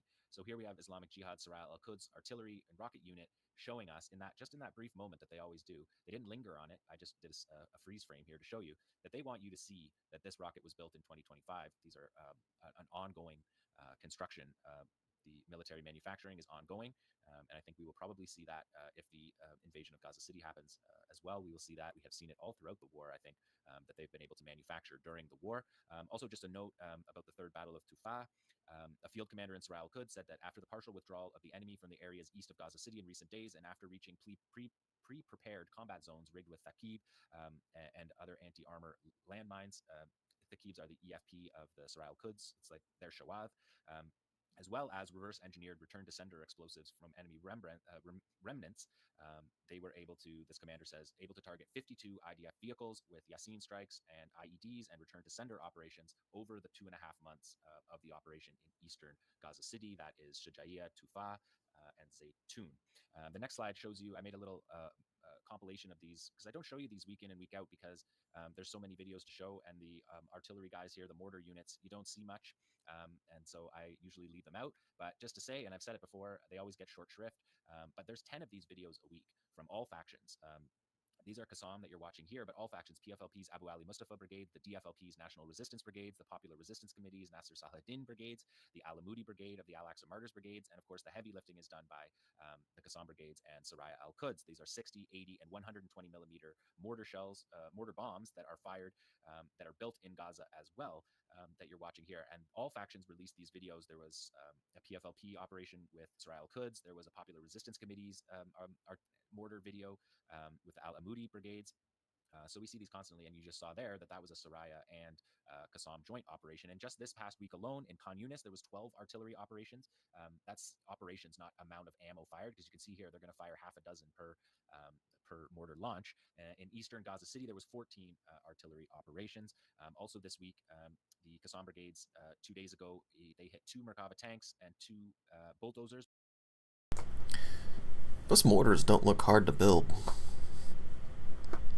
Just saying. Yeah. SE-105 shells in Khan Yunis area. An Al Ghul sniper operation in Tufah in Gaza City seriously wounded a soldier from the 401st Armored Brigade, which the IDF confirmed that wounding. And I said today there was 2 Yasin strikes in Zaytun, a Yasin strike versus a tank and a Yasin strike versus a D9. So these artillerymen and rocket units are hard at work. They just don't always get on the show because there's so many other operations. I'm just going to take a quick look at Yemen, just give you the map here, and you can see that's a country 2,000 kilometers away from Palestine, can impact it greatly, and you can see many countries in between Yemen and Gaza that are not doing what Yemen is doing in support of the Palestinians. The Yemeni Armed Forces fired a ballistic missile, the Palestine 2 ballistic missile with more than a 2,000 kilometer range. They targeted Ben Gurion Airport overnight.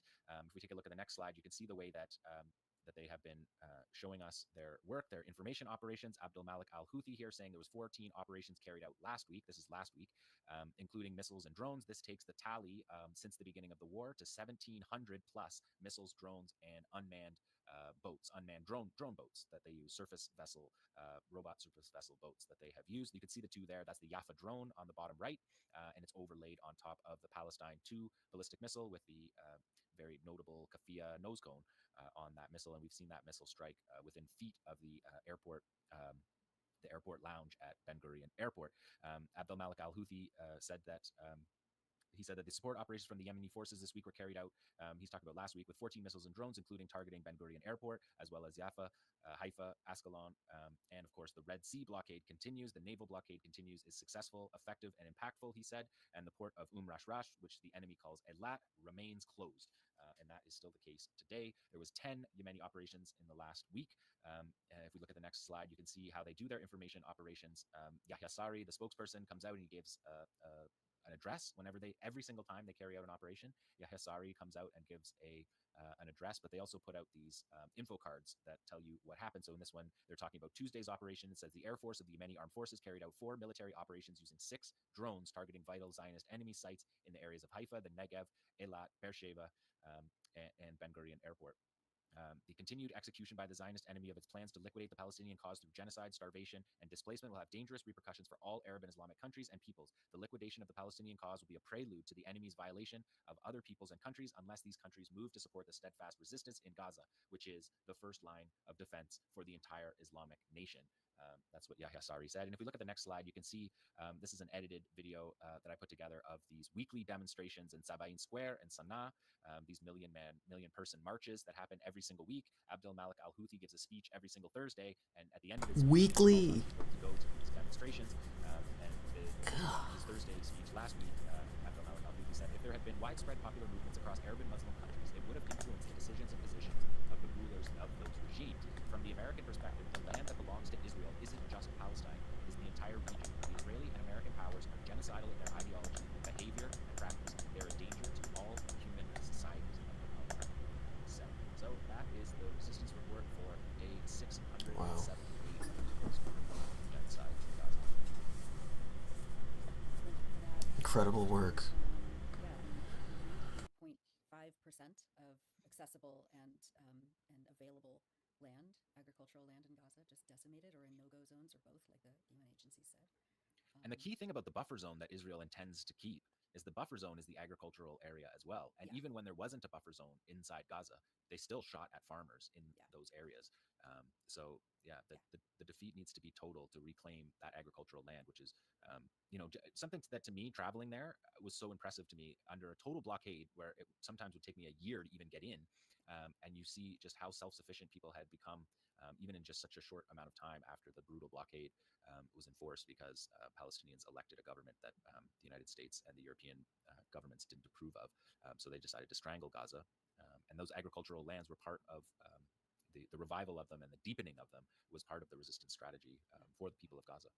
Yeah, I remember, John, the only time I was able to visit Gaza in May of 2013, and we visited farmers in Khuzza'a, east of Khan Yunis, in a very open area, but we could see the watchtowers and the Israeli fences, and we were told, don't make any sudden movements. There were international volunteers there at that time wearing, high visibility vests, so that I remember meeting activists from Spain there on that particular day I was there.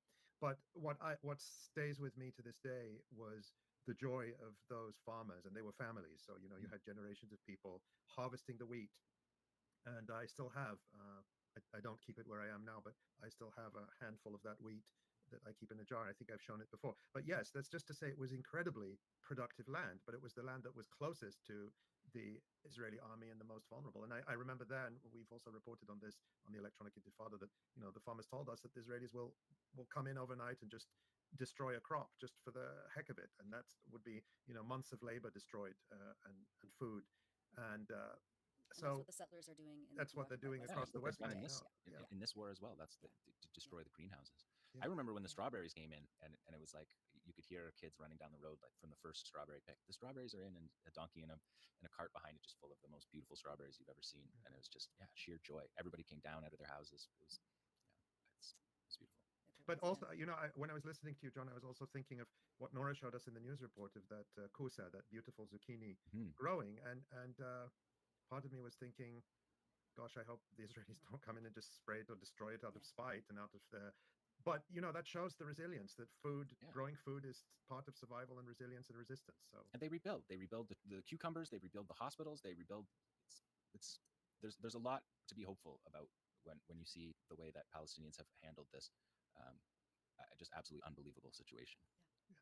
The dignity and the community. That's it. More in everyone's little fingernail than the entire Israeli military. That's for sure. Before we have a couple of things we want to talk about, but real quickly, since this is kind of circulating in the media these days, Netanyahu saying that he not only does he have plans for a so-called Greater Israel these days, which includes like parts of Saudi Arabia and most of the Sinai Peninsula, it's in Lebanon and Syria, of course, which is ridiculous. But the full occupation of the Gaza Strip, and many of you know Justin Podor of the Anti-Empire Project, and in his latest sit rep a few days ago, he was talking about how the announcement of a full occupation of Gaza, of northern Gaza, mostly Gaza City, is what could be different from what's happening now, of course, on the ground. But it's a way to also prime the Israeli public for giving up on their captives. Absolutely. So that was the key to that security cabinet meeting when the IDF was pushing back on it. The IDF chief said, if we're doing this, we're taking off the prisoners off the list of objectives for this war. Yeah, because I think that even just the timeline, they want a couple of months to. There's going to be a massive reserve call up because they don't have enough troops. They're going to need somewhere between 5 and 10 times the number of troops that were in Gideon's chariots, at least, to carry out this part of the operation. And then it's a months-long operation from there. So, there's. I don't think that the captives were ever part of Netanyahu or the government's goal, but now they're definitely not. Yeah, Ali, did you have something you wanted to add to that? Yeah, just to say that, not to underestimate the evil of Israel, but just because they announced something doesn't mean anything. I mean, they didn't, Netanyahu saying, I want to occupy Gaza and have full control of it. Israel does not have full control of Gaza now. No. That's what John shows us week after week. And the reason it does not have full control is not because out of the kindness of Israel's heart, it declined to take full control, and now it's decided it's going to. The reason Israel hasn't taken full control of Gaza almost 2 years into this genocide is because it can't. And so the question you have to ask is, what has changed because of Netanyahu's announcement? Do they have? And what has prevented Israel from accomplishing this? Who do you think is behind that? I don't think it takes a genius to figure that out.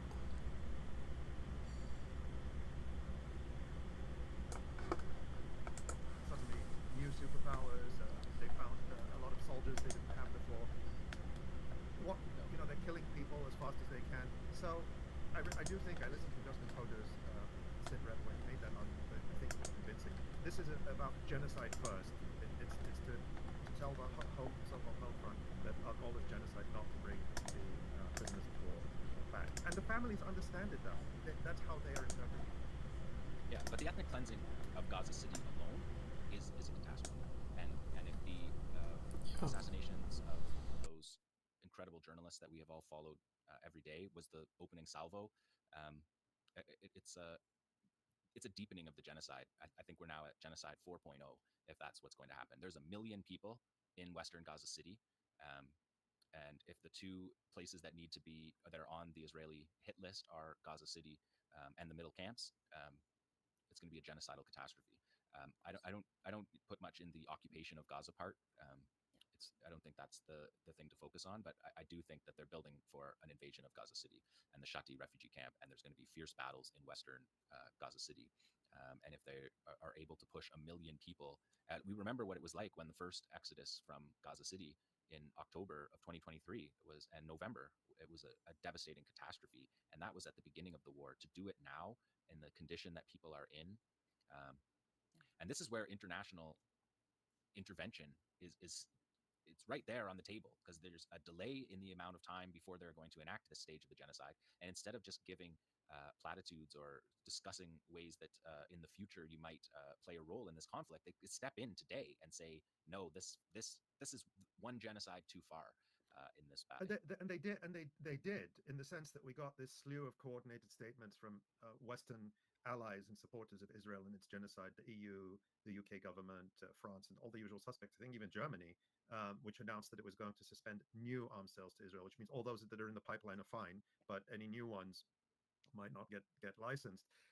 But not accompanied by any action. And we had another joint statement from European Union foreign ministers hand-wringing, but no threats of action. So they're saying they're against it, just like they said that the invasion of Rafah was a red line. Right. And what did they do? So only action is going to change the course of things. But not everything goes Israel's way, and that's what we have to keep hoping. And also, Israel has a lot of internal political conflict. It's becoming a non-functional state internally, and so it's. And then you also got fools like David Lammy who will use every thesaurus synonym for unconscionable, but will never call it a genocide. What Israel says isn't what necessarily happens. We have to just keep that in mind. We'll follow it closely. Yeah, obviously. Thank you. So we have a few kind of discussion points that that you wanted to talk about, Ali. There's a new Haaretz, the Tel Aviv newspaper, had this headline: UN blacklists Hamas for sexual violence on October 7th and against hostages, warns Israel may be next. Break this down for us. Why? What's going on here? Yeah. So you see that headline there. What the Haaretz article tells us is that Hamas has been placed on a blacklist of groups suspected of committing patterned rape or other forms of sexual violence in armed conflicts, according to an advanced draft of a UN report obtained by Haaretz. And this is a report issued by the UN Secretary General.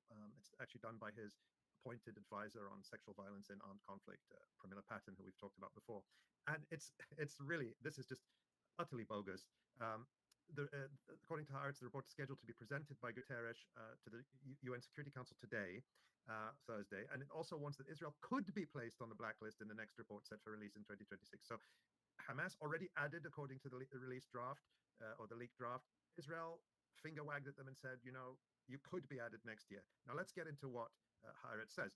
It claims that in the report, Guterres calls it claims that the document marks the first time Hamas has been included on the UN's formal annex that lists parties credibly suspected of committing or being responsible for patterns of rape or other forms of sexual violence in situations of armed conflict. Now, as regular viewers know, there is to date being August 14th, 2025, not a single identified victim, living or dead, of a rape on October 7, 2023, during the Hamas-led operation. Not one. And yet the UN is alleging, based on no new evidence, a pattern of rape, patterns of rape or other forms of sexual violence. Now, his claims are based on that report by Pramila Patten that came out in early 2024 and that we've discussed countless times.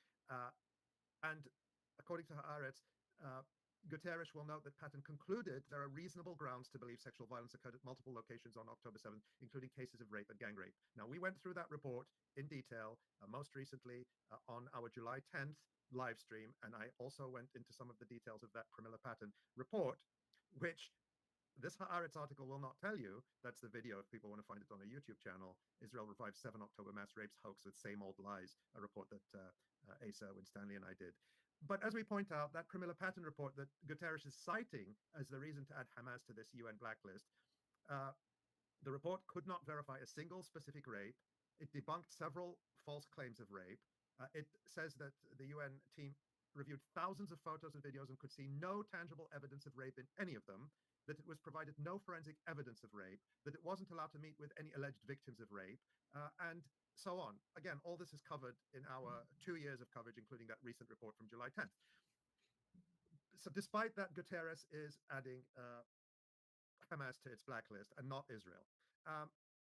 And it's really notable because according to the draft report, and this is that Guterres is going to supposedly present today, it states that Israel did not. I'll be right back. Relevant UN bodies to carry out fully fledged and independent investigations regarding the attacks on October 7th. I wonder why. So the UN went, they said, we'd like to investigate, please show us all the evidence, let us go and speak to people. Israel refused. And yet on the basis of these allegations by Pramila Patten, he's adding Hamas to the blacklist. Now, by contrast, this report, which we haven't read yet, we're just going by what's in Haaretz, also addresses sexual violence carried out against Palestinians by Israeli forces. And what does the UN, what does Guterres' report to the Security Council say about that? According to Haaretz, it says that the UN has verified 12 cases of sexual violence against 7 Palestinian men, which were committed by personnel from the Israel Defense Forces, the Israel Prison Service, the Shin Bet Security Service, and the National Counterterrorism Unit, Yamam. According to the report, again, this is according to Haaretz, the cases which took place in the Ketziot and Ofer prisons and the Etzion detention center include 1 rape, 1 attempted rape, 3 incidents of squeezing or pulling the detainees' genitals, and 7 incidents of kicking or beatings to the genitals. The draft report states that the Independent Investigative Commission into the sexual crimes allegedly committed by Israeli security forces documented at least 2 attempted rapes and 4 cases of genital assault against male detainees in Ketziot and Megiddo prisons, as well as at the Sde Teman detention facility. The Commission of Inquiry also received credible information of detainees suffering from burns to the anus, according to the draft report. I should have given people a warning. I'm sorry I didn't, about the graphic nature of this. 2 incidents of genital beating and kicking during a house raid in the West Bank were also registered in the report. The report further states that women and children in Gaza were forced to strip down and were photographed by Israeli forces in 10 separate cases. Now, that's just what's in this UN draft report. We've seen much more documentation of sexual violence by the Israeli government and its forces, systematic against Palestinians. That's been documented by many organizations. But just going by this report, they say that the UN has verified actual rapes of Palestinians by Israeli security forces. By contrast, the UN has not verified a single rape of an Israeli on October 7th. And yet Hamas is added to this UN blacklist and not Israel. Israel gets the finger wag. And if they were added to the list, it wouldn't be until 2026?